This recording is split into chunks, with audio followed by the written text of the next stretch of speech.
Olá, sejam todos bem-vindos a mais um programa Ciência Aberta. O sexto episódio de 2019 discute um tema que vem atraindo cada vez mais a atenção em centros de pesquisas e nas empresas voltadas ao setor: a integração de TI, tecnologia da informação, com as ciências agrárias. O desenvolvimento de técnicas avançadas na agricultura é algo que já vem se consolidando em muitas universidades brasileiras. Característica marcante desse processo é a possibilidade de coletar e analisar enormes quantidades de dados sobre todo tipo de fenômeno no meio rural. Contrastando com a ideia de que o meio rural constitui um espaço de atraso, essa integração compõe cenários futuristas que já são ou muito em breve poderão ser realidade. Antes de começar a nossa conversa, vamos ver um vídeo com informações sobre o tema. O uso intensivo do conhecimento obtido a partir de novas pesquisas em tecnologia da informação é um componente importante do chamado rural na era digital. As mudanças previstas ou já em curso envolvem o uso de tecnologias como, por exemplo, a Internet das Coisas, que é o uso de sensores e softwares para conectar objetos físicos com o usuário, de modo a criar redes informacionais e embasar decisões inteligentes de produtores rurais. Nas novas unidades agropecuárias, fatores como o solo, o clima e a irrigação serão monitorados. As decisões quanto à produção vegetal e ao bem-estar animal serão tomadas a partir de dados coletados por biosensores implantados em animais e em plantas. A adoção de drones com câmeras e sensores já permite coletar gigabytes de informações por dia e com equipamentos que realizam tarefas como, por exemplo, polinização. A integração lavoura-pecuária-floresta na mesma unidade produtiva fornece uma ampla base para essas inovações. Adaptado a grandes, médias ou pequenas propriedades, esse modelo agropecuário já ocupa 11,5 bilhões de hectares no país e favorece a otimização dos processos e a redução dos desperdícios, ao mesmo tempo que combina a utilização econômica da terra com a preservação do meio ambiente. Para debater o tema de hoje, temos conosco 3 especialistas no assunto. Cláudia Bauser Medeiros, professora do Instituto de Computação da Universidade Estadual de Campinas, a Unicamp, e membro da coordenação do programa FAPESP de e-Science e Data Science. Silvia Masruá, pesquisadora e chefe-geral da Embrapa Informática Agropecuária. Leonardo Menegatti, engenheiro agrônomo, pesquisador e CEO da empresa Inseres, Sistemas para Agricultura de Precisão. Na plateia, temos alunos da FATEC Jacareí, EASH, USP, UFABC, USP e interessados que se inscreveram para participar do programa. Muito obrigada pela presença de vocês. Bom, como o vídeo no começo do programa mostrou, esse é um tema bastante recente. Por isso é importante a gente saber bem do que a gente está falando. E como que a gente poderia definir o que é o rural na era digital? Cláudia? Tá certo. Não, obrigada. Primeiro de tudo, muito obrigada pelo convite. E é uma alegria estar aqui com tanta gente fantástica, inclusive a audiência. Mas o rural na era digital tem várias definições, mas se você pensar na definição mais ampla, é tudo associado à produção de alimentos de qualidade no meio rural, sua distribuição e como que esta produção é feita usando toda a moderna tecnologia e novos desenvolvimentos de software, de hardware, pessoas treinadas, com dados que vêm desde satélites até sensores do solo, cobrindo toda a cadeia produtiva no campo, animais e vegetais. Essa é uma visão que pode ser estendida para tudo quanto é direção. Silvia, você quer completar? Sim, eu vejo que a questão do rural na era digital é o processo de transformação digital na agricultura, como está acontecendo em outros setores da economia também. Mais especificamente na agricultura, eu vejo que ele vem para ajudar na questão de melhorar a produtividade no campo. E daí nós podemos pensar no papel da tecnologia da informação como transversal em toda a cadeia produtiva, desde a pré-produção até a pós-produção.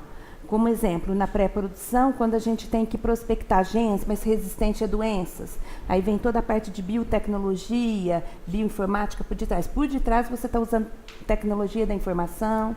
Dentro da porteira, vamos colocar assim, na produção, quando você está falando de sensores de análise de solo, imagens de satélites para monitorar o campo, automação rural, por detrás disso você está usando, né, tecnologias, métodos de tecnologia da informação, e também na pós-produção, para você melhorar o controle de todo o processo de armazenamento, distribuição e logística, a gente também utiliza a tecnologia de informação por detrás. Então, né, a gente na Embrapa trabalha nessa visão da tecnologia da informação aplicada ao agro como um todo, em toda a cadeia produtiva. Uhum. E o digital, ele tem uma pegada de transformação. Uhum. Não é uma mudança ela é rasa, ela é superficial. A transformação digital ela é mais profunda. A maneira como as pessoas se relacionam vão mudar, as profissões vão mudar, o nosso conhecimento vai ser mais profundo, novos modelos de negócio vão ser criados. Os agricultores e todos os envolvidos na cadeia vão passar a fazer negócios e se relacionar de maneiras diferentes a partir da disrupção, a partir da transformação que o digital está trazendo. Uhum. E você está falando em futuro, mas já está acontecendo, né? Sim. Quer dizer, Sim. é uma transformação que já começou e Deus sabe para onde vai. Ela já começou. A digitalização ela está acontecendo hoje. A gente vai entrar mais nisso. E como funciona, quer dizer, a gente falou dos conceitos, mas como é uma unidade produtiva que usa intensivamente a tecnologia da informação?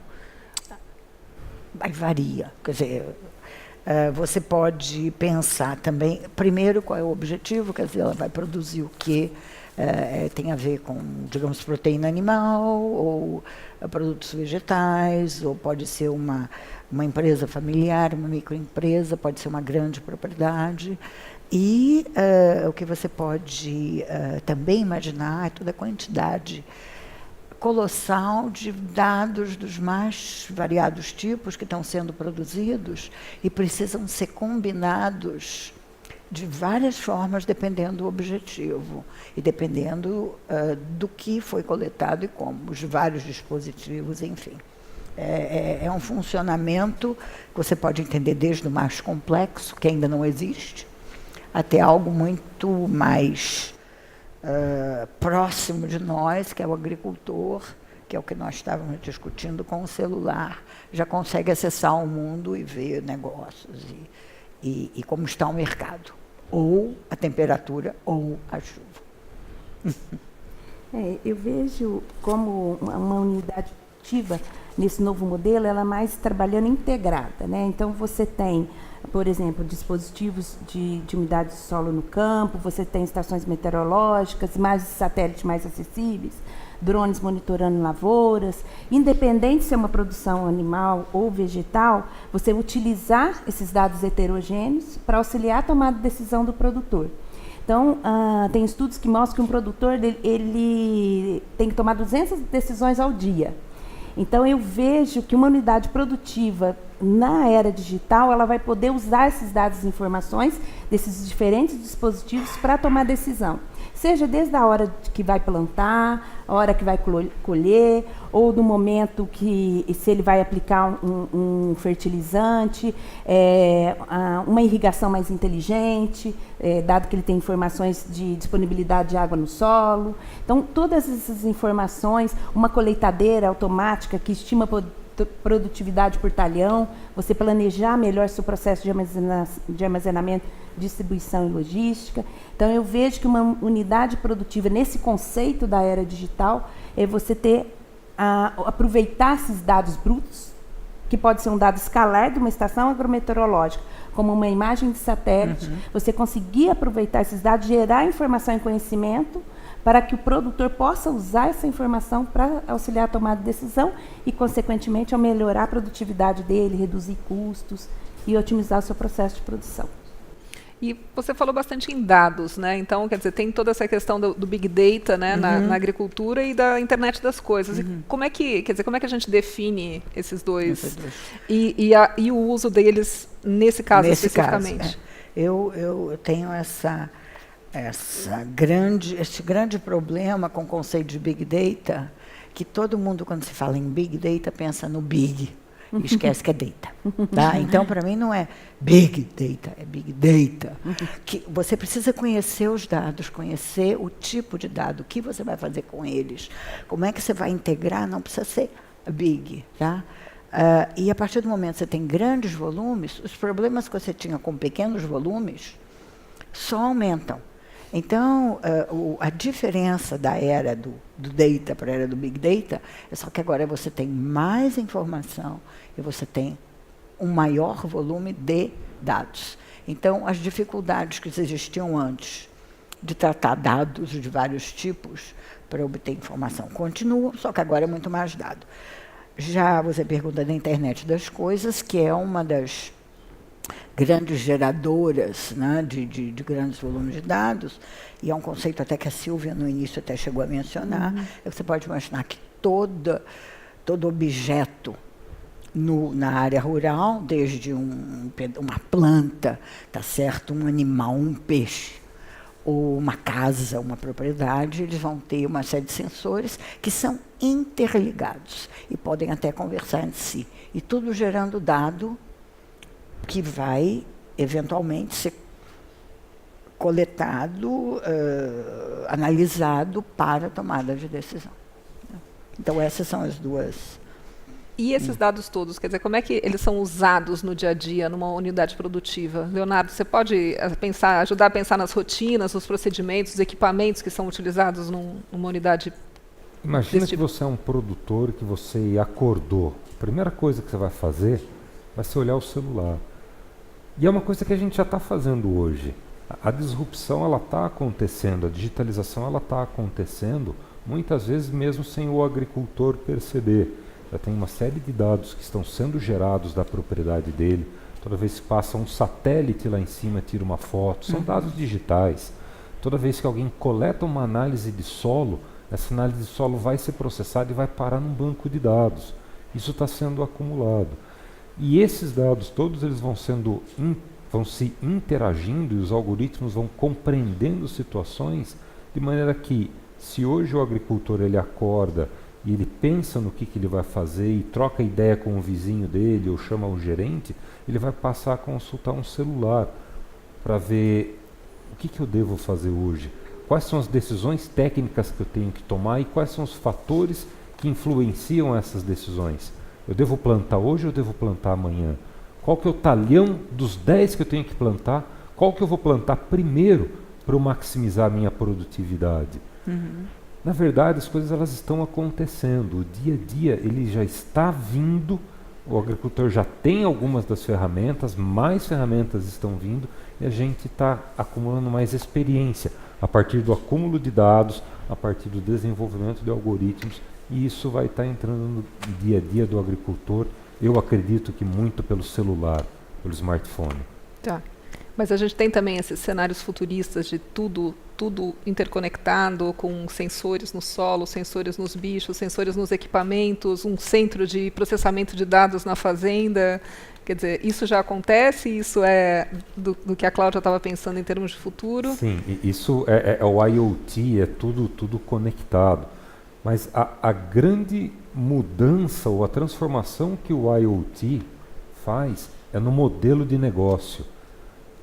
O IoT, o benefício dele é conseguir detectar a demanda antes mesmo que qualquer outro perceba a demanda. Daí o sensor no solo. O sensor detectar que precisa de fósforo antes que qualquer coisa seja feita. Ou o sensor detectar que precisa de água antes que você perceba que precisa de água. Isso muda completamente toda a organização da cadeia para que você tenha o fósforo disponível na sua fazenda, ou para que você tenha água ou a energia elétrica disponível na sua fazenda. Essa é uma grande mudança, transformação. É interessante esse comentário, Leonardo, porque eu acho que é um conceito, que é esse conceito da agricultura digital. Né, que hoje a gente está falando de uma agricultura mais baseada em conteúdo digital, em tecnologia de ponta e conectada. Não precisa ter os três, mas aí que vem desde...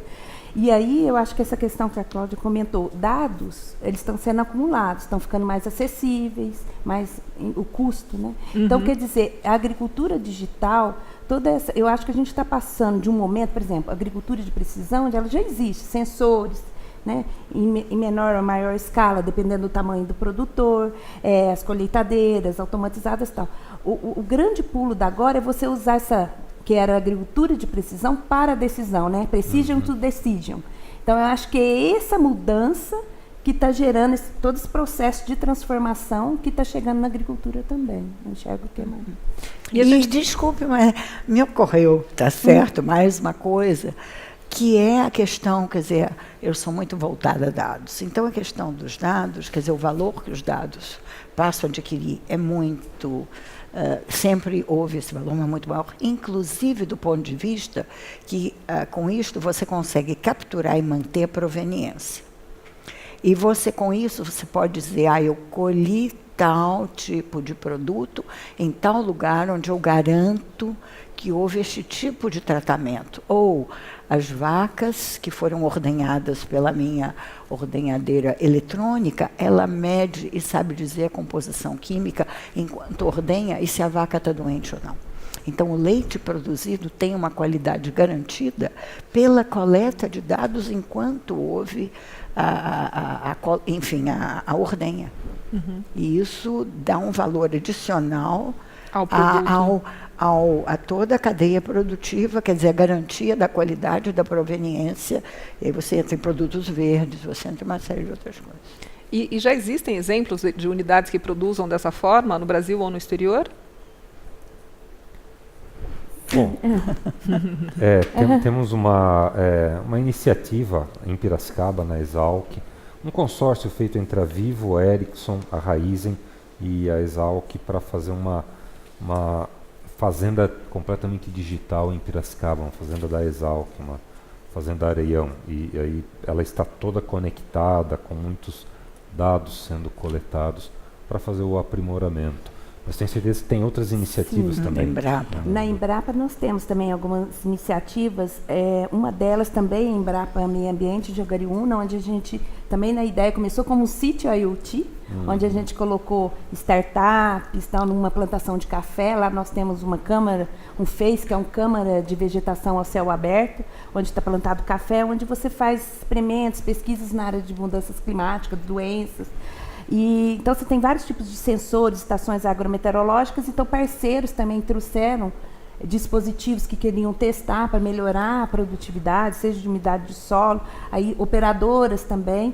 E hoje a gente tem um projeto também junto ao BNDES para testar com esses parceiros, seja da área de telecomunicações, de dispositivos, essas soluções de IoT, né? Porque o IoT tem várias camadas, dispositivos, conectividade e as aplicações, e ainda a segurança da informação como transversal a tudo isso. E a gente tem um projeto que recentemente foi aprovado no BNDES de IoT, de internet das coisas no rural, para grãos, para integração lavoura, pecuária, floresta e leite, onde a gente vai explorar com esses parceiros. E os demandantes, esse projeto é interessante porque onde vai ser testado vão ser nos produtores. Então, os demandantes vão testar nas suas próprias fazendas essas tecnologias e a gente vai conseguir medir como agrega valor, essas tecnologias digitais estão agregando valor.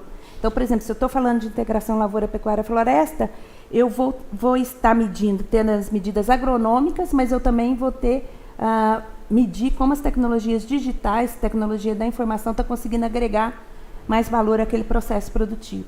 Então, é um trabalho interessante, um projeto interessante que nós estamos começando também na Embrapa. E no exterior a gente tem algum pois exemplo? Não. Inclusive, eu queria complementar, porque além dos experimentais, tem os grandes produtores. Aí te interrompi no exterior. Os grandes produtores no Brasil têm muita coisa já mecanizada, com altíssimo nível de informatização, desde a coleta dos dados em si, via equipamentos e sensores, mas até em todos os algoritmos que estão sendo desenvolvidos para otimizar toda a cadeia produtiva. No exterior, tem em vários países, o exemplo principal é Nova Zelândia, mas vários lugares dos Estados Unidos, da Europa, A Holanda, por exemplo, tem exemplos, até o Japão, exemplos muito interessantes do que eles chamam de a internet das vacas, que é você ter toda a vaca conectada com a internet e o agricultor, no fundo, o pecuarista, ele recebe das nuvens a informação das vacas que estão ao lado dele. E ele faz uma análise via a vaca mandar um sinal para a cloud, né, para as máquinas que estão no mundo, e coletam, analisam, e ele consegue saber o que está acontecendo sem precisar abrir a janela. Tem um trabalho interessante nessa linha de pecuária, de corte, que inclusive eles, para você, antigamente, para você medir, né, você tem que fazer 200 pesagens para achar o ponto ótimo de abate do animal. E aí, usando já a tecnologia digital, você já consegue, pelas balanças de passagem, ter a média de peso do animal, e aí você consegue achar o ponto ótimo. Então, é um tipo de exemplo, usando a tecnologia digital, dada a informação, que contribui. Bom, esse bloco passou muito rápido, então agora a gente vai fazer um breve intervalo e em seguida a gente volta para o próximo bloco, que é sobre desafios socioambientais para a revolução tecnológica no campo. Até já!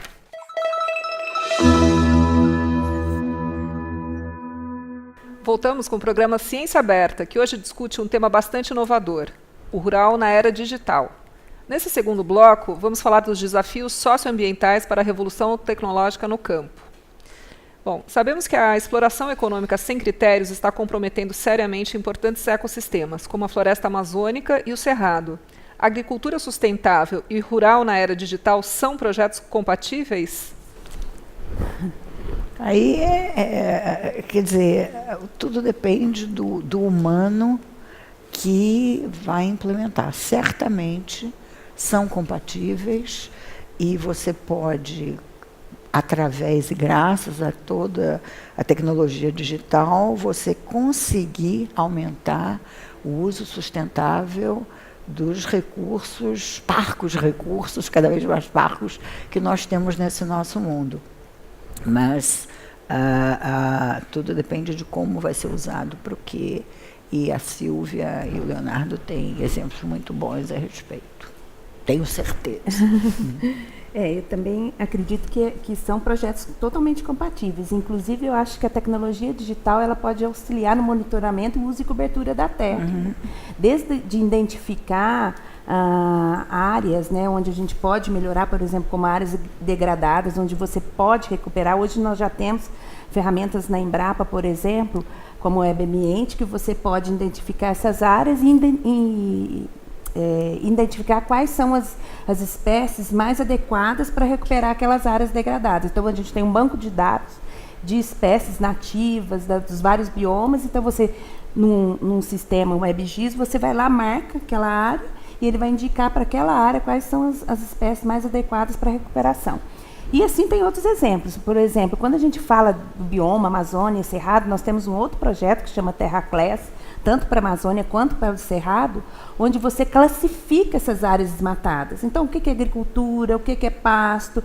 Então, é muito importante, muitas vezes a gente confunde nessa questão do que está sendo utilizado aquelas áreas desmatadas. Hoje, a gente já tem números que o desmatamento, ele muitas vezes, a agricultura, ela melhorou a produtividade. Fala, aumentou o número do rebanho lá na Amazônia. Mas não necessariamente é por causa do desmatamento.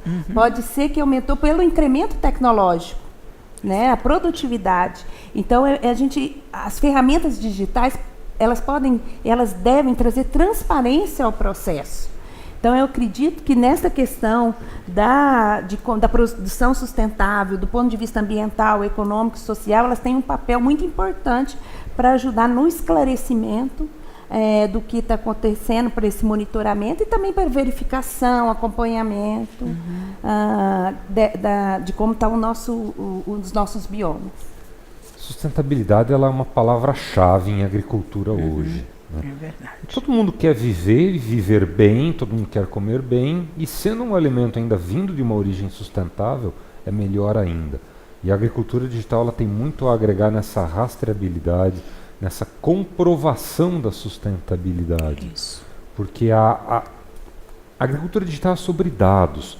Então, se você souber, se você tiver dados para comprovar que essa produção de soja veio de tal talhão, de tal agricultor, que teve tais insumos colocados, que esses insumos foram recomendados de acordo com esse critério, e esse critério garante a eficiência da utilização, garante que foram critérios adequados para aquele bioma, para aquela situação, é isso que o mundo quer ouvir. Eles querem saber que a gente está usando bem os recursos.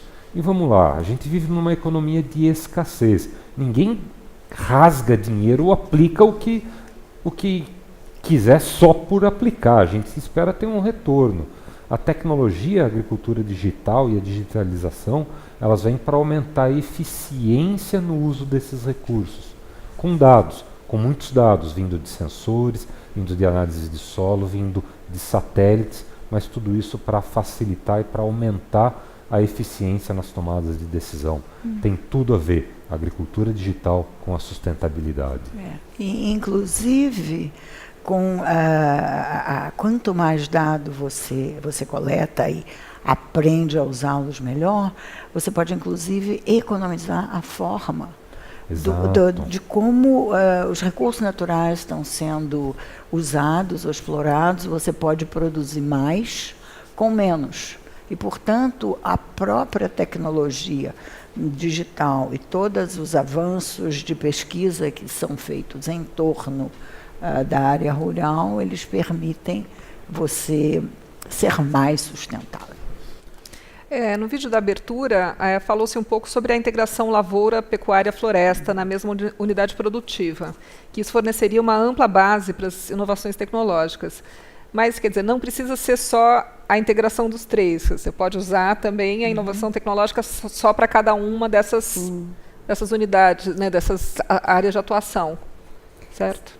Sim, assim, na minha visão, o que a gente vê o sistema integração lavoura-pecuária-floresta, os sistemas consorciados, na verdade, é para você melhorar o processo, aumentar a produtividade, né, ajudar, auxiliar ao aumento da produtividade do produtor, digamos assim. Então, quando você fala de ter um sistema integrado, integração lavoura-pecuária ou com floresta, você quer dizer, você quer dar a atividade econômica para o produtor dos 365 dias. Então, mas você não está pensando só do lado econômico, você está pensando na questão da sustentabilidade ambiental. Porque naquele mesmo espaço físico, você plantou a soja.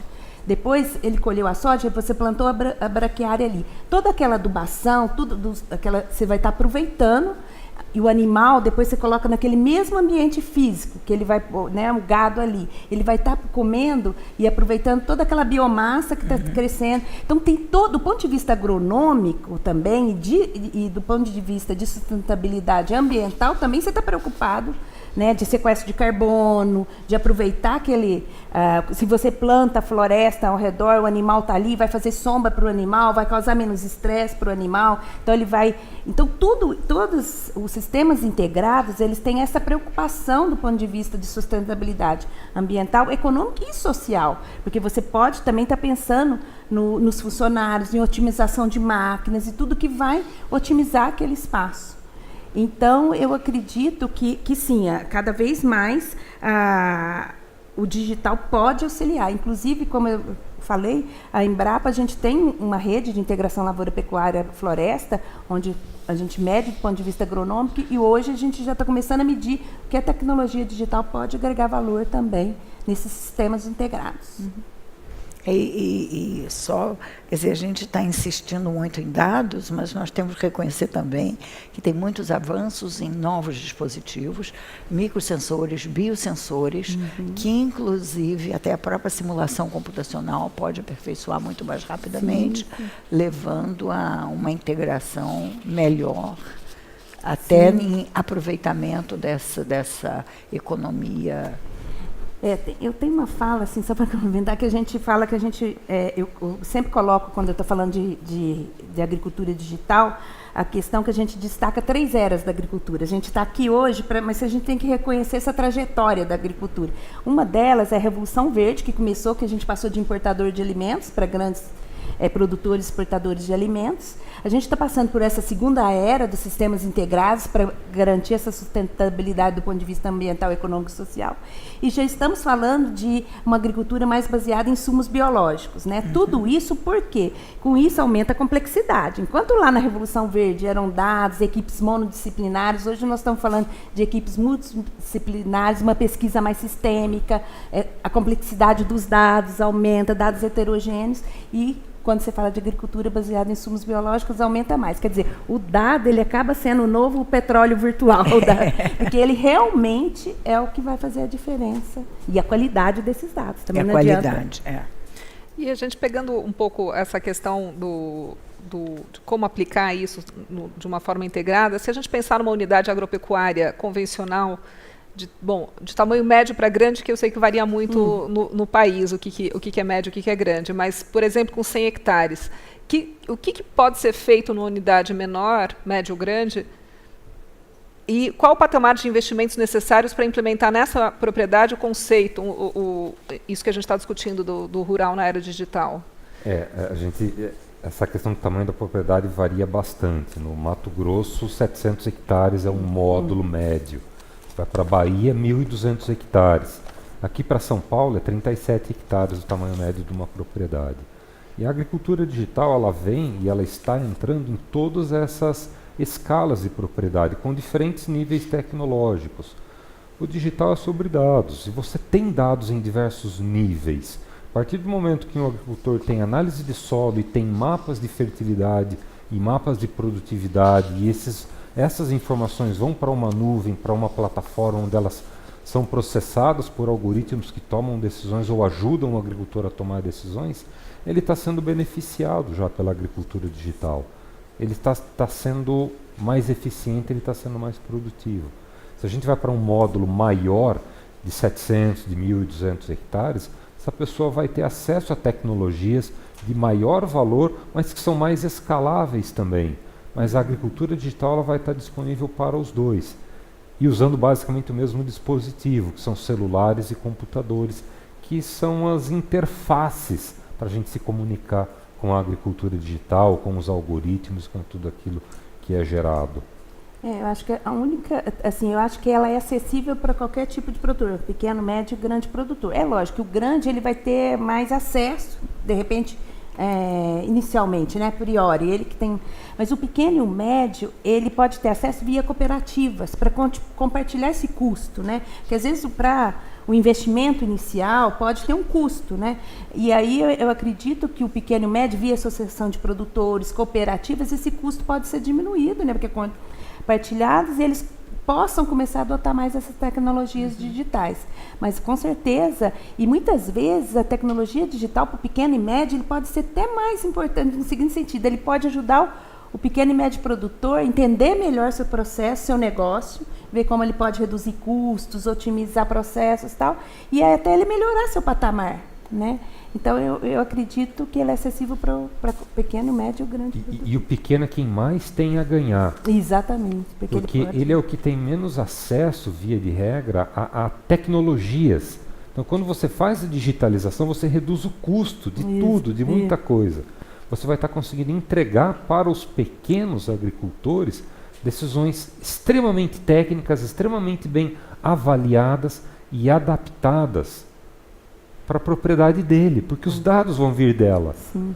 Mas me isso desculpe, faz uma diferença muito grande. Quer dizer, eu sei que não me cabe fazer pergunta, Claro. mas você não acha que depende também muito da aceitação cultural e tudo? Quer dizer, tem que... Poxa, não há bacana. um problema, você está falando pequeno, né?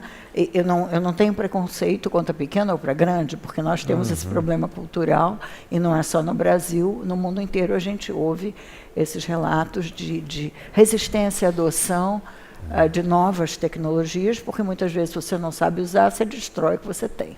O que você... E não só na tecnologia, só lembrando uma entrevista com o professor Parra, lá da Exalc, ele falando da resistência dos produtores em diminuir o uso de pesticidas, porque tradicionalmente meu avô usava muito, então eu também vou usar muito, e isso faz a questão cultural. Então, eu endosso a pergunta da Cláudia. Tem vários aspectos disso daí. Primeiro, né, a agricultura é, no Brasil, na Europa e nos Estados Unidos, o setor econômico menos digitalizado da economia.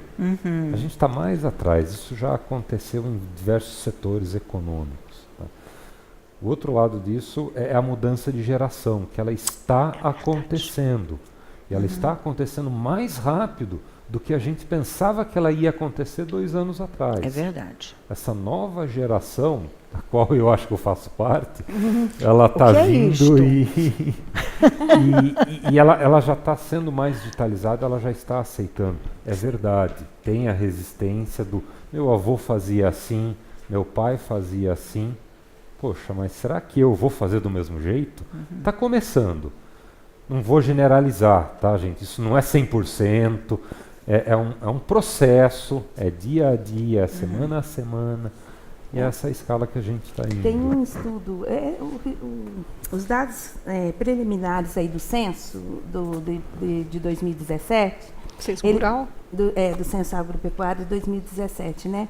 Ele traz uns dados interessantes, que em 10 anos, né, que o último censo foi em 2006 para 2017, que o aumento do acesso à internet na área rural, o aumento do acesso à internet foi de 1.790% em 10 anos. Por quê? Vamos falar de um universo de 5 milhões de produtores.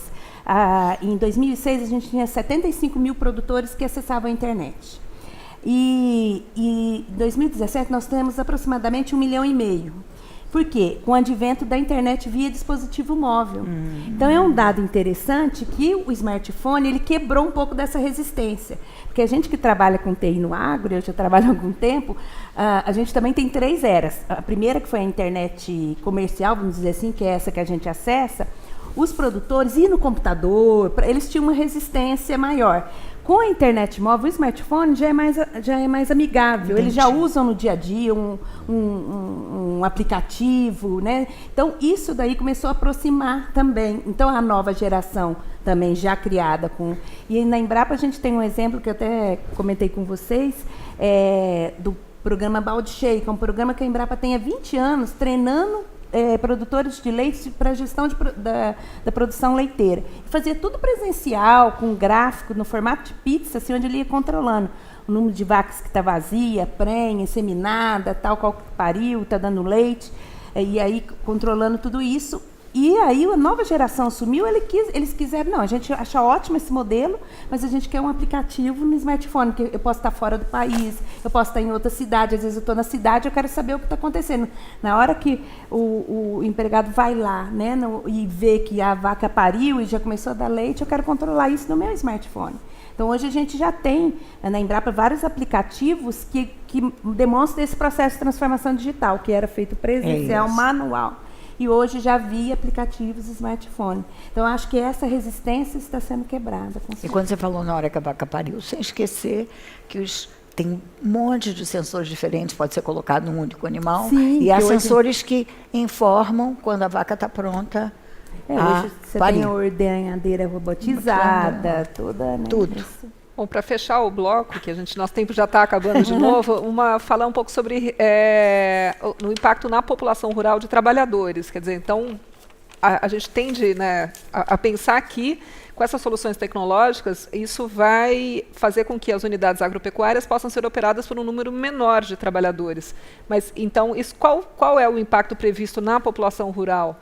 E pode-se esperar, por exemplo, um deslocamento ainda maior de populações rurais para cidades?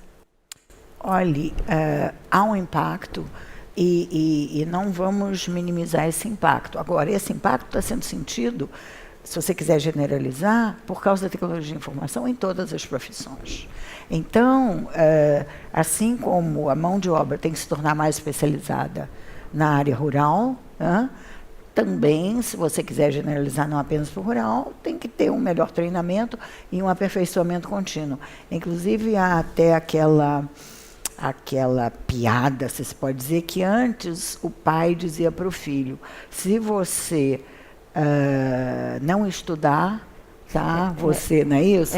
Se você não estudar, você vai ter que ficar aqui, trabalhar no campo. Agora, se você quer e hoje em dia diz, se você não estudar, você não vai poder ficar no campo.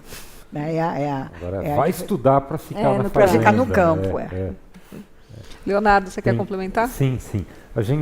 Eu vejo um impacto no número de pessoas. A tecnologia que causou um grande impacto foi a adoção da mecanização, o empoderamento da força humana a partir de máquinas. A agricultura digital, ela vai mais na linha da necessidade de conhecimento das pessoas. As pessoas vão ter que estar mais preparadas, vão ter que ter domínios sobre tecnologias que elas não tinham normalmente, e esse vai ser o impacto. E isso vai refletir na maneira como elas são educadas, na maneira como elas estudam. Tem uma série de transformações, de novo a transformação acontecendo, que vão ter que ser feitas, inclusive nas profissões do campo. Então, eu não vejo uma grande leva de pessoas saindo, mas as pessoas que estão lá vão ter que estudar para ficar mais lá. Eu acho que é um perfil um pouco mais multidisciplinar. Antes, quando você pensava, por exemplo, uma consultoria no campo, é o agrônomo, assim, no modelo clássico. Hoje é um agrônomo que ele tem que conhecer da tecnologia digital. Então, vai mudar aí para um outro tipo de profissional, tipo cientista dos dados, que de repente tem que ter dentro da fazenda alguém que consiga analisar aqueles dados, gerar informação e conhecimento. Então, eu acho que naquele ponto que a Cláudia comentou, vai ser um aperfeiçoamento, um outro tipo de capacitação no campo, né, dos trabalhadores do campo. Agora, eu acredito que ele pode ser até atrativo, quer saber, porque a nova geração, hoje ela vive conectada. Hoje a tecnologia digital trouxe empoderamento, com informação, ele quer estar o tempo todo conectado. Então, se ele tiver a oportunidade de trazer essa conectividade, essa digitalização para o campo, às vezes pode ser até atrativo para um filho de um produtor ficar no campo e não ser advogado só lá na cidade. Ele realmente fazer com que aquela fazenda dele cresça e incorpore novas tecnologias, pode ser um desafio interessante. Então, eu acho que pode a tecnologia digital atrair, inclusive. Bom, com esse gancho dos recursos humanos, eu vou fechar, porque esse é o tema do nosso próximo bloco, recursos humanos e tecnológicos para o rural na era digital. Até já.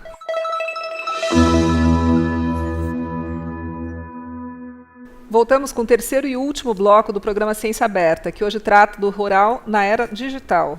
Mas antes da gente voltar para os recursos humanos e tecnológicos necessários para promover essa revolução, a gente vai retomar uma pergunta que ficou para trás e que casa aqui com duas perguntas da plateia. Então, a gente ia perguntar sobre os drones na agricultura, né? Como eles estão sendo usados na área rural. E a gente tem aqui a pergunta da Nuia Padovani, que quer saber se o drone é a principal ferramenta da agricultura digital, e também uma pergunta da Nanda de Antenor, que se vocês têm conhecimento de alguma parceria do Brasil com a China ou importação de tecnologia relacionada ao mercado de drones, visto que muitos consideram que a China é a grande desenvolvedora de tecnologia para a agricultura e o mercado de drones. Eu não sei se a China seria a grande, né? Porque o modelo hoje em dia, inclusive nisso, um dos grandes modelos é a Nova Zelândia. Tá? Mas, se duvida, aí eu já não sei. Mas acho que a tecnologia, a principal fabricante do módulo... Não a fabricante, mas não, fabricante aí eu realmente não sei dizer. Tá? Mas os drones, eles são usados em vários contextos, tanto para sobrevoar... Tem projetos vários aqui mesmo no Brasil, sobrevoar plantações, ou sobrevoar rebanhos, ou até tirar fotos de plantas específicas para verificar se há um determinado tipo de peste. E há agora uma nova área, que é chamada agricultura autônoma, em que drones comandam veículos autônomos e ficam fiscalizando para ver se o veículo autônomo está indo onde devia ou não e mandando sinal para o agricultor, que pode controlar tudo. Mas, enfim, isso é um pequeno resumo e há muitas novas direções onde drones... Eu acho que a Silvia tinha uns exemplos de uso de da drone. Embrapa, por exemplo, para controle de pulverizações que a gente imaginava só com aviões, né? Hoje você com drone você já consegue fazer a análise e já fazer a ação assertiva, né? Para que você possa fazer um número adequado de pulverizações, de doses. controle biológico, né? Então, assim, os drones hoje eles têm várias aplicações, mas quando a gente fala em era digital, agricultura digital, a gente está falando muito mais do que isso. Eu acho que drones é um dos dispositivos que você coleta dados e informações. Ele realmente ele trouxe, né, dados e informações numa escala que a gente não tinha, mais próxima, né, do que imagens de satélites, às vezes com resoluções mais que você não conseguia observar tão de perto. Então, ele trouxe mais dados e informações em outras escalas, em outras resoluções. Mas aí tem outros tipos de dados de sensores, como eu falei, tem dados escalares que são importantes nesse processo da agricultura digital, tem dados de imagens de satélites, drones, das próprias colheitadeiras, dos outros implementos agrícolas onde você traz essas informações. Então, eu acho que a agricultura digital é muito mais do que só drones. O drones, ele popularizou um pouco mais, porque é um dispositivo com maior acesso, um pouco mais barato. Então, ele popularizou essa coleta de dados. E, bom, antes de ir para os recursos humanos, mais uma pergunta aqui do Adilson Quinelato, que ele está perguntando sobre como levar a conectividade às áreas não atendidas pelas operadoras de telefonia. Vocês não acham que estamos restringindo a tecnologia agrária apenas a satélites e drones, deixando o IoT como se fosse assunto de ficção científica ou confinados a nichos acadêmicos? Isso casa com uma outra pergunta que também é sobre a estrutura da internet no campo, não é a mesma coisa, mas casa. Como processar tantos dados? Tem parceria com empresas de comunicação? Bom, deixa eu Leonardo, pegar um pouquinho essa daí. Isso aí, vai lá. Leonardo tem bastante exemplo. Comunicação é uma questão grande. Tem uma questão de posicionamento do Estado. O Estado brasileiro deve abordar esta matéria, assim como trabalhou a eletrificação rural como uma política de Estado. Vai ter que levar conectividade, permitir com que os sensores se conversem tanto entre si quanto com a nuvem. Agora, existem também iniciativas privadas que estão indo nesse sentido e que têm muito potencial de tornar inúteis qualquer políticas estatais. Um caso, o famoso Elon Musk, ele teve uma autorização, coisa de uns 6 meses atrás, para colocar mais de 1000 satélites em órbita. O objetivo desses satélites é levar comunicação a qualquer latitude e longitude do planeta. E aí ela vai estar lá, é uma questão de modelo de negócio, saber se você vai ou não se conectar usando, é uma questão de preço, mas ela vai estar lá. Então, assim, esse problema ele está sendo abordado. Eu tenho uma percepção, né, que ele vai ser resolvido mais rapidamente pela iniciativa privada do que pelos governos de uma maneira geral. Mas tem países que já são totalmente conectados, como a Nova Zelândia.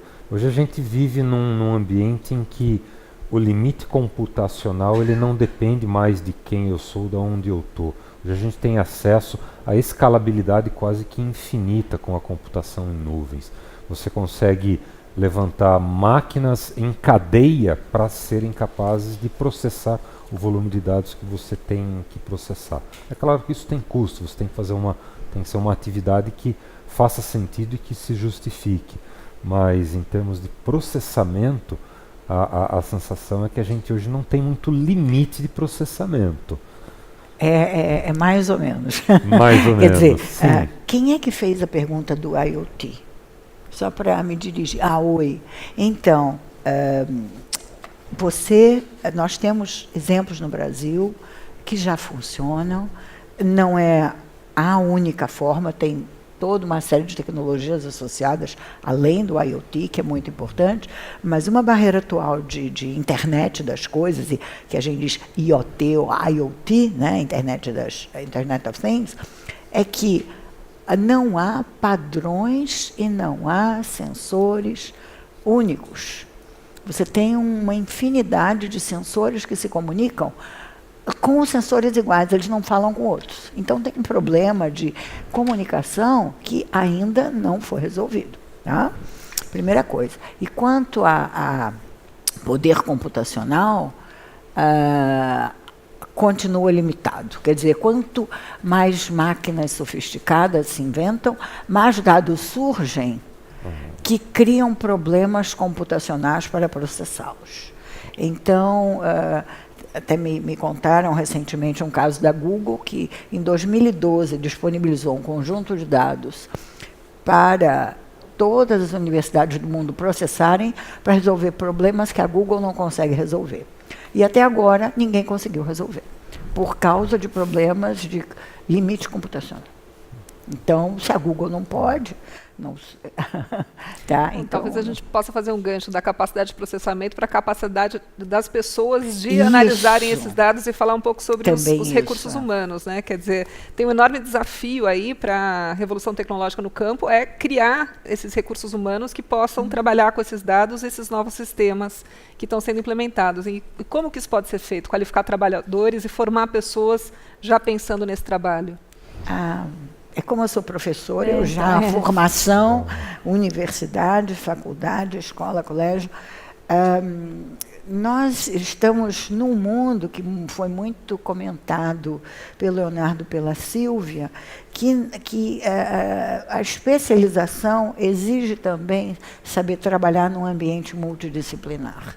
Então, para este tema específico, a formação tem que envolver um mínimo da área computacional, um mínimo de alguma área agrária, mas também saber trabalhar em grupo com outras pessoas e aprender os vocabulários uns dos outros. E isso, o ensino no Brasil ainda não está nos preparando para isso. Não sei o que vocês acham. Que eu queria comentar. Assim, nós fomos a nossa formação até hoje, ela foi muito especialista, né? Então, agrônomos, áreas ciências agrárias, ciências exatas, e aqui nós estamos falando de duas áreas. E realmente o futuro não existe mais. A gente tem que trabalhar em equipes multidisciplinares, porque hoje esse processo de economia compartilhada, ela de ciência aberta, né? Você tem que saber trabalhar realmente com as outras áreas para você agregar valor. Eu não sei tudo, eu sou da área de computação. Eu posso falar isso porque assim, eu entrei na Embrapa, eu sou formada em computação e eu entrei no mundo que era o agrário.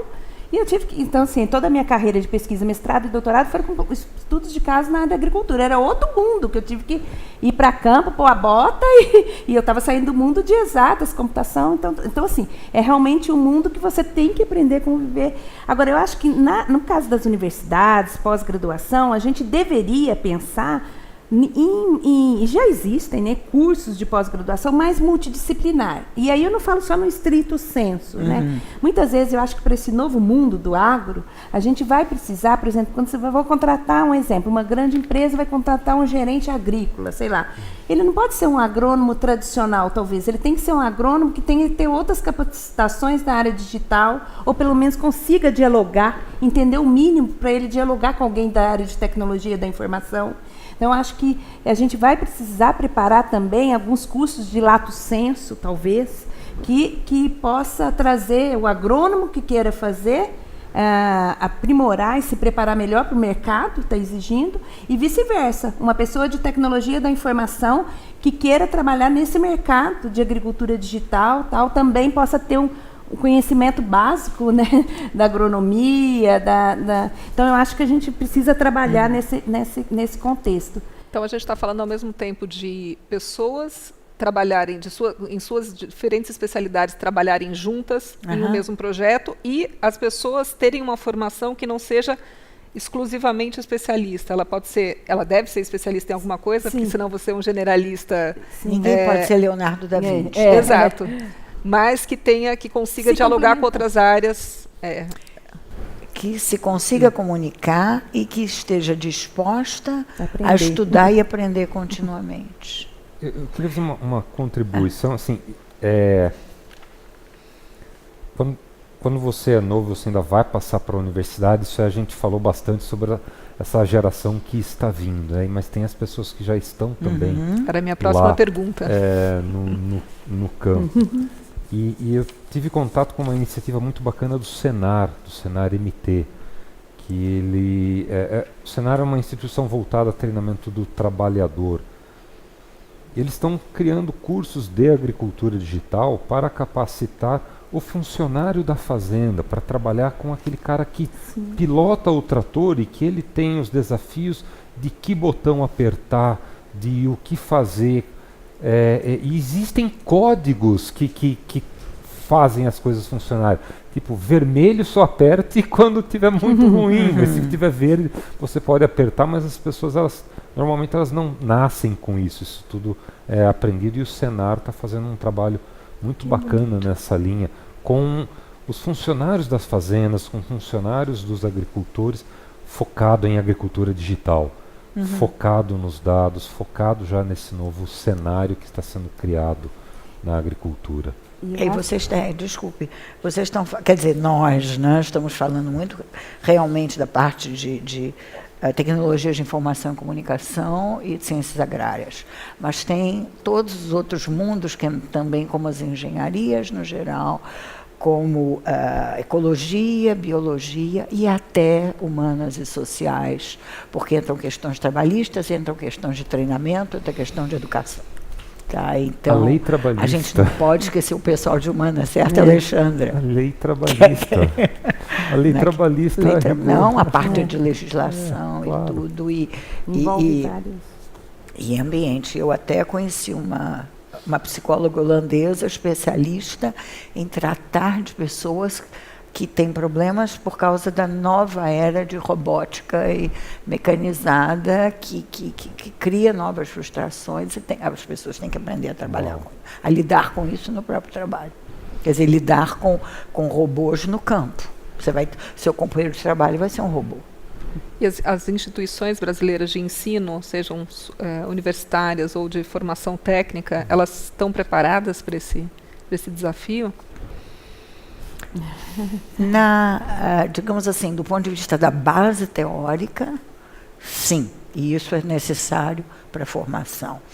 Agora, nós temos um grande problema no Brasil, que é o cartorialismo no ensino, nas diretrizes, na definição de currículos mínimos para tudo quanto é curso, que impede que seja feita uma maior diversificação, uma maior liberdade na formação, a menos que o aluno fique muito mais tempo na universidade. Então, é uma barreira a vencer na formação de pessoal qualificado, aqui no Brasil, pelo menos, até para essa área. Quer dizer, a gente pensando na qualificação dos funcionários, né, dos trabalhadores rurais que já estão ativos, quer dizer, também historicamente tem uma questão de ser uma força de trabalho frequentemente com baixo grau de qualificação. Então, quer dizer, vão ter que esperar a próxima geração ou existe, enfim, como que se pode pensar no futuro das pessoas que hoje trabalham nas fazendas e que estão enfrentando essa realidade que você estava comentando? Leonardo, você tem o Silvio. Do Senar, da capacitação desse novo, né, eles terem oportunidade de ser capacitados e aprender a trabalhar nesse novo mundo, né? Eu acho que vai ter que ser feito um trabalho de capacitação. Eu vi umas matérias interessantes onde o ensino à distância também pode colaborar com isso, né? Assim, é uma meta digital aí ajudando nessa capacitação, né? Lógico que depende. Hoje vocês tem bastante assim trabalhando com realidade aumentada, realidade virtual, cursos que são feitos em outras áreas, por exemplo, na área de elétrica, na área de saúde. Pode-se pensar nesses ambientes também para você treinar, né, antes dele ir lá para o campo, até para tirar o medo dele, né, o receio de chegar com esses novos equipamentos. Então, tem esses ambientes de simulação, como é feito na aeronáutica também para os pilotos. A gente tem esses ambientes de simulação, onde você é treinado e tal. Então, eu acho que assim, tem muito que avançar, mas eu acho que a tecnologia pode ajudar nisso também. Mas isso tudo exige investimento. Sim. Né? E conectividade. Não, quer dizer... E conectividade, sim, para esse tipo de... Mas eu digo até o próprio treinamento, retreinamento, existe investimento em todos os níveis, até da própria pessoa, que vai ter que se esforçar para vencer barreiras. E hoje em dia até uma figura, uma imagem de que eu gosto muito, que diz que antigamente De uma geração para outra eram 25 anos ou 20 anos. Hoje, de uma geração para outra, por causa da evolução digital, tem até 6 meses. Porque quem tem um filho de 7 anos, o menino de 8 já não consegue conversar, nem usa as mesmas ferramentas digitais. Então, quer dizer, se você extrapolar, não é isso que está acontecendo no campo ainda, mas a evolução é rápida. Leonardo. Mas está acontecendo. Está acontecendo, tá? O agricultor compra um trator, o trator vem com uma tela touchscreen, com dados, o trator tem GPS, o trator tem controle de fluxo, e ele liga atrás do trator uma semeadora cuja taxa de semente e adubo não é mais controlada pelo parafuso da semeadora. É controlada pelo mapa que vai no painel. E hoje ainda tem que normalmente colocar um pendrive nesse painel, mas com a conectividade, sim, o satélite, o mapa vai sair da nuvem e vai parar na cabine do trator. E tem a pessoa que vai estar lá operando isso daí. Ou o drone que vai avisar para o trator. O drone. E isso está acontecendo, tá, gente? As pessoas elas estão sendo preparadas. Os mais velhos eles têm mais dificuldade com isso. Mas também eles não estão ficando sem o emprego, eles estão fazendo outras coisas na propriedade. E os tratoristas mais novos, 30, 35 anos, são as pessoas que estão agora controlando esses equipamentos. E são as pessoas que estão sendo treinadas, são as pessoas que estão passando pela transformação. De novo, a palavra transformação e aí, aqui com a gancho gente. Que você falou no início, isso está mudando o modelo de negócio em toda a cadeia. Cadeia de distribuição, de implementos agrícolas. Exato. As empresas que hoje vendem tratores, elas já estão começando a trabalhar no modelo de vender o serviço. Claro. O trator vem embutido, o que ela vai vender para os produtores são serviços. É o processo de transformação que aconteceu em outras áreas, também está acontecendo com empresas que vendem implementos agrícolas. Então, esse processo de transformação ele vai muito além do que as tecnologias em si. E não vamos esquecer a experiência dos velhos. Desculpe. Os velhos, eu tenho que defender os velhos. Os velhos experientes também, a experiência. Para fechar, eu gostaria que cada um de vocês resumisse como as pesquisas em agricultura, piscicultura, ciências agrárias, ciência de dados, podem gerar riqueza com pesquisas, né? Enfim, esse casamento com as pesquisas em computação e as novas tecnologias. Eu vou pegar o gancho do que o Leonardo falou, né? Quer dizer, por que nós somos tão bons em agricultura? Porque se investiu muito em pesquisa. Tá certo? Muito em pesquisa a longo prazo. Isso eu tenho orgulho. E isso daí é uma coisa que a Embrapa é nosso orgulho. E nós temos também um orgulho de toda a pesquisa desenvolvida no Brasil, em várias outras áreas, e a pesquisa na área de tecnologia de informação, de comunicação e computação, pode gerar muita riqueza adicional, inclusive com o desenvolvimento de novos tipos de sensores mais baratos, com novos programas e algoritmos que vão poder processar dados que são dirigidos a dados específicos de nossas propriedades. Inclusive, a gente nem falou em piscicultura, mas também na área de piscicultura, suinocultura e outros que podem lucrar muito com conhecimento local e algoritmos desenvolvidos aqui para o conhecimento local. Então, o futuro é nosso, né? Mas temos que investir em pesquisa e treinamento para ter um desenvolvimento sustentável de alimentos de qualidade, inclusive. Silvia. Bem nessa linha que a Cláudia falou, a nossa agricultura nesses 40 anos foi uma agricultura baseada em ciência e tecnologia. Tem dados que mostram que a expansão diária foi o dobro, enquanto que a produtividade quadruplicou. Né? Por isso que nós viramos esse potencial, né, essa referência em agricultura tropical no mundo todo. Então, eu acredito que a tecnologia digital pode ser um grande alavancador para a gente para os próximos anos, né? Para nós continuarmos como protagonistas. Tem a demanda aí até 2050, dados da ONU, da gente produzir mais alimentos para 9 bilhões de pessoas. Espera-se que o Brasil responda por 40% dessa produção de alimentos. Quer dizer, nós temos muito que expandir com tecnologia, não com expansão diária, é agregando tecnologia, né? E um ponto que eu gostaria de colocar também, que eu acho que a gente está passando por essa revolução, a quarta revolução industrial em várias áreas, que veio aí da indústria 4.0, né, da indústria automobilística da Alemanha, que está influenciando todo esse processo. Mas, assim, na minha visão, o que está mudando é o novo consumidor. Então, somos nós, os novos consumidores. Nós hoje somos muito mais preocupados com a questão de nutrição, saúde, rastreabilidade, de onde está vindo o alimento que nós...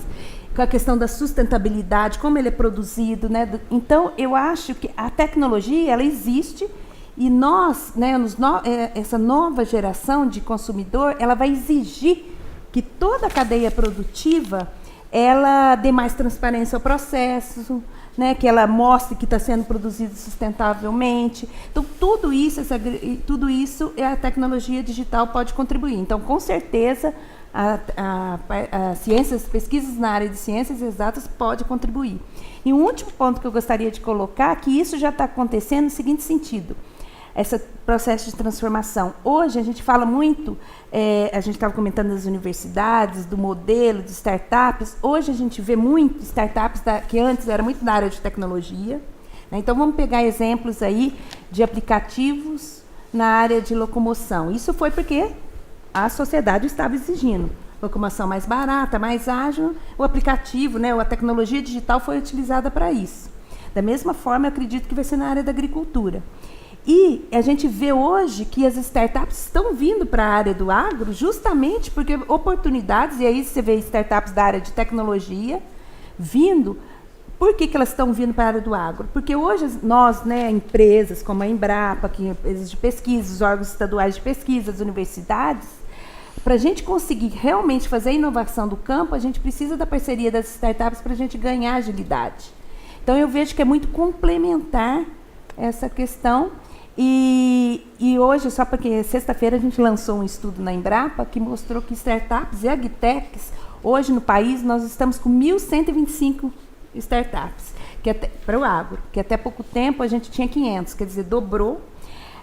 Mas o que é principal nisso, que a gente gostaria de chamar a atenção? Que é justamente para ajudar que a gente leve essa agricultura, né? Que a gente mostre para o mundo que a agricultura do Brasil, a agricultura tropical, ela pode continuar como referência de agricultura sustentável aí nas 3 dimensões, ambiental, econômica e social, para os próximos anos. Ótimo. Leonardo. Eu acredito que essa transformação que a gente está passando, e a pesquisa, ela tem um papel muito, muito grande nisso tudo. A pesquisa com os dados, entender, a gente usa palavras, né, inteligência artificial, machine learning, mas no fundo o que a gente quer é entender o que os dados estão nos dizendo. Uma das grandes transformações que ela vai fazer é no modelo de negócio. Quando você tem essa quantidade de dados, permite com que você faça uma predição da demanda. E a partir dessa predição da demanda, você conseguir prever aquilo que o agricultor vai precisar na fazenda dele, você pode reorganizar toda a cadeia de suprimentos a partir dessa demanda. E existe um grande ganho de eficiência logístico nisso tudo. 90% do preço de um produto, de uma matéria, de um preço que chega na fazenda é logística, é óleo diesel. E essa transformação do digital, ele tem também esse potencial, e tudo é feito a partir da pesquisa. O Brasil tem que investir nisso. Eu faço parte de uma startup que trabalha com esses dados, e a gente acredita nessa transformação. Está nas nossas mãos. A pesquisa, ela é fundamental para fazer isso acontecer. E nós vamos fazer acontecer. Obrigada, Leonardo. Bom, agora a gente vai para as perguntas. Meu nome é Carlos Pian, sou da FAPESP, da diretoria científica. Eu queria fazer uma pergunta que é o seguinte: o Big Data, ou seja, você tem uma grande quantidade de dados hoje sobre mudanças climáticas. Então, essas informações hoje, principalmente para a Embrapa ou para as empresas da área, são muito importantes.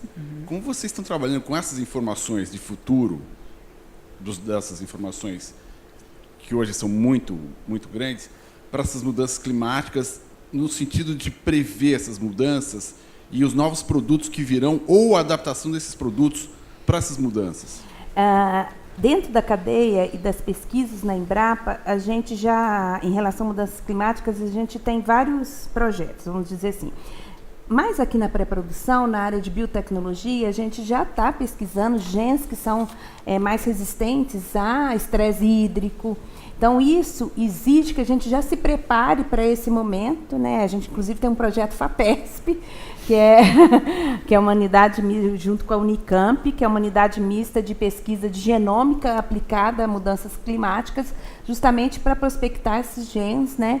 E a gente já está tendo resultados, é um projeto que iniciou há uns 2 anos, e a gente já tem resultados, inclusive, disso, já preparando para esse novo momento.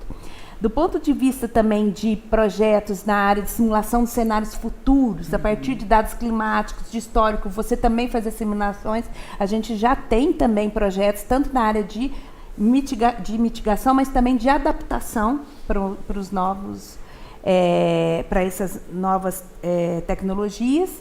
E o que eu acho que falta agora é a gente usar esses projetos, os dados, o que está sendo gerado de informação, para subsidiar novas políticas públicas, A gente já tem, por exemplo, o Plano de Agricultura de Baixo Carbono. Ela já usa dados, hoje a gente já coleta dados, a gente já conseguiu, pelos estudos, se eu não me engano, são 105 milhões de gases que a gente conseguiu emitir a menos, né, a partir do plano de agricultura, da instalação do plano de agricultura de baixo carbono. Então, esses dados e informações que vêm da pesquisa, cada vez mais ser utilizados para subsidiar políticas públicas como essa. Então, a Embrapa ela é bem interessante nesse sentido. A gente trabalha junto às universidades, trazendo esses modelos novos, né, adaptando para resolver problemas na agricultura e também para subsidiar políticas públicas, né? Esse é um exemplo, o Plano de Agricultura de Baixo Carbono, que vem muito de insumos dos resultados das pesquisas, por exemplo, mudanças climáticas. Obrigado. Eu queria complementar, ou talvez não complementar, mas agregar. Se você é um agricultor, você está muito mais preocupado com o que eu faço a partir do clima que está vindo, porque o clima é uma condição dada por o agricultor. Ele só muda o clima se ele tiver irrigação, ok, isso é possível, mas ele não tira a fazenda dele daqui e não leva para um lugar que vai ter um clima melhor. O desafio do agricultor é como é que eu ajusto o meu sistema de manejo a partir desses cenários que vão vir, a partir das mudanças que vão vir. Como é que eu aumento o enraizamento da minha planta? Isso. Como é que eu ajusto a minha data de plantio? Dentro das possibilidades de genética, qual que é a genética que vai responder melhor nesse meu talhão com essa data de plantio, com essa profundidade de sistema radicular? Então, é dentro dessa abordagem do desafio que eu imagino o trabalho de pesquisa tem que ser feito. Basicamente, eu preciso da genética certa, eu preciso da data de plantio certa e eu preciso do sistema radicular o mais profundo possível. Qualquer coisa que a gente faça que vá nessas 3 linhas vai ter impacto positivo, tanto com as mudanças climáticas quanto com a produtividade. E, se me permite mais uma complementação, além as mudanças climáticas também vão afetar a fauna, inclusive as polinizadoras por excelência, que são as abelhas. Né? Então, seguindo o que o Leonardo falou, eu não vou poder mudar a minha fazenda para acompanhar a migração de abelhas para o sul, porque, dependendo do modelo e do que acontecer, vai diminuir a safra de café no estado de São Paulo, por exemplo. Então, associado a todas essas previsões, até apicultores estão trabalhando com a colocação de sensores em abelhas, e o sensor acompanha o voo da abelha e com isso sabe de onde foi coletado o mel, o que planta polinizou e como pode fazer modificações para manter um pouco a sustentabilidade da sua região. Então, é todo o sistema integrado e é um enorme desafio, e cada vez mais, porque cada vez que a gente coleta mais dado, mais a gente se dá conta do desafio, né? Só assim, que eu acho que tem um ponto que hoje que a gente já está vivendo, por exemplo, a gente trabalha com uma política pública no país que é o zoneamento agrícola de risco climático. Hoje você já consegue definir a janela de plantio mais adequada para ele plantar, né, levando em conta os cultivares, o tipo de solo. Então, hoje você já consegue ter dados que estão saindo da pesquisa para o momento atual também, assim, para ele utilizar aquele dado para tomar a decisão dele. Qual a melhor época para plantar para ter uma produtividade melhor. Mas também preparando essa série histórica que a gente está acumulando para trabalhar com esses cenários futuros. Então, acho que existem esses dois cenários que a gente precisa estar atento nos próximos anos. Meu nome é Homero Fonseca Filho, sou professor da Escola de Artes e Ciências e Humanidades, do Programa de Pós-Graduação em Sustentabilidade, e sou professor de uma disciplina de Agricultura Sustentável. E uma coisa que tenho uma curiosidade dentro desse painel que nós estamos discutindo aqui, né, é a questão do acesso às informações espaciais, que hoje são muito limitadas do ponto de vista da própria cartografia disponível no país. Entende? Então, como que é possível, né, você avançar na agricultura digital, dado a deficiência que nós temos hoje do ponto de vista das infraestruturas de dados espaciais? Porque o governo não tem feito a sua parte, né, os institutos geográficos não têm feito a sua parte do ponto de vista de produzir a cartografia básica do país necessária, né?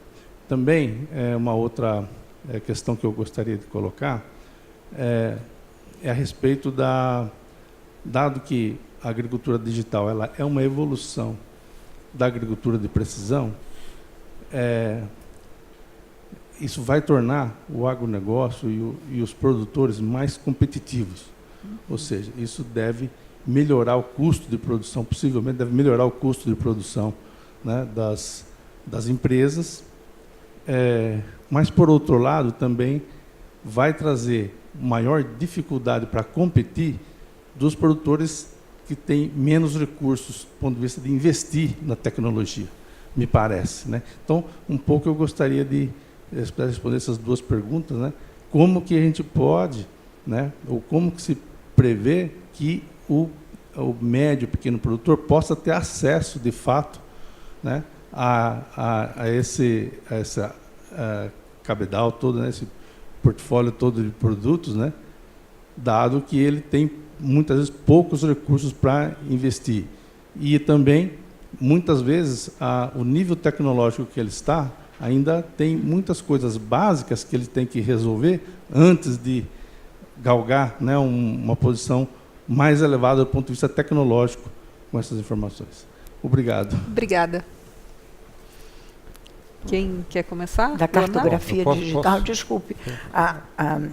Isso, inclusive, é um fenômeno interessante, porque até a base hidrográfica brasileira, que é algo muito bem trabalhado, você tem muito mais informação, muito mais detalhada em áreas onde há mais estudos.